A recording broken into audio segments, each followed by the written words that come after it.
Looks like we're ready to go. Here we go. And enjoy your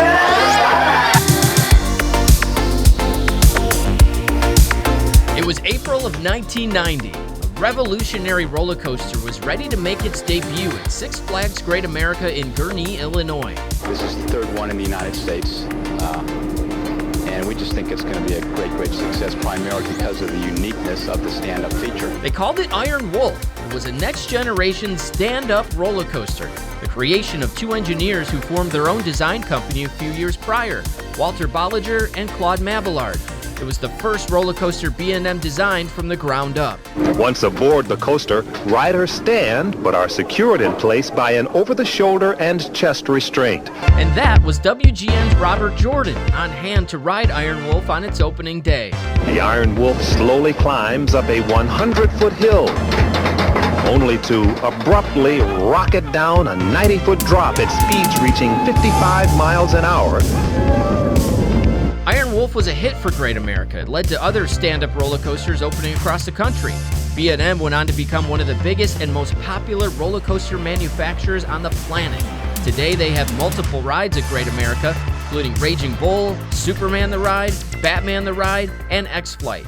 You know, the most popular manufacturer for roller coasters at Great America, and they've made, hundreds of rides around the world. Dwayne Martin is the founder of the Roller Coaster Database. It's a website that documents roller coasters past and present, all over the planet. There was about 7 more built by that company, so the design or the concept of the stand-up did not prove real popular over time.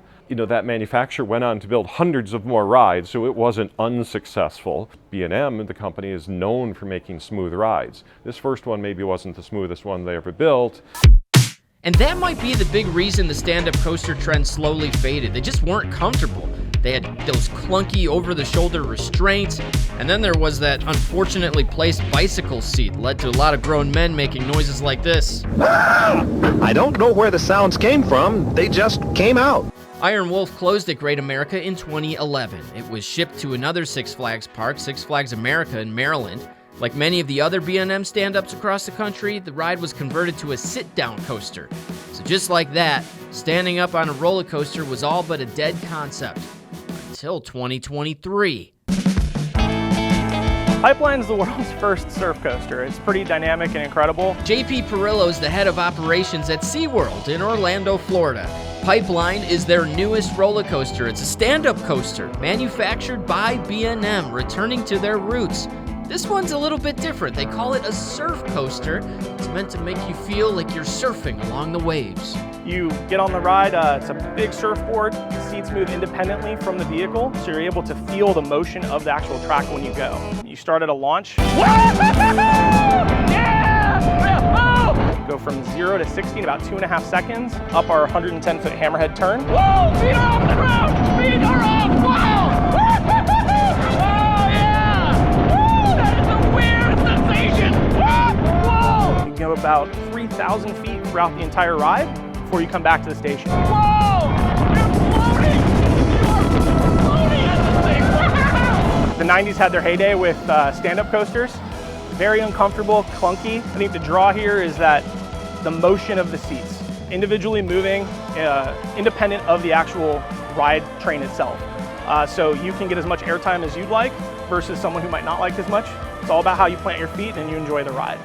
That is a really cool feeling, like your feet completely off the ground. It's like you're in space or something. If you ask most roller coaster enthusiasts, they'll tell you Pipeline is a hit. It's got new thrills and none of the discomfort that was found on the stand-up coasters of the past.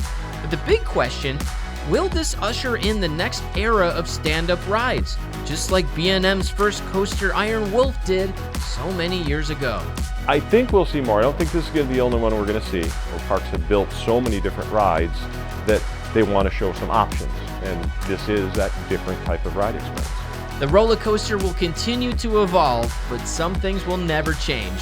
Bob Jordan put it best way back in 1990. Now that I've survived the Iron Wolf, I'll admit that I'm no professional, but I am converted to the belief that riding roller coasters can be fun. You don't have to be cool. You can even make loud noises.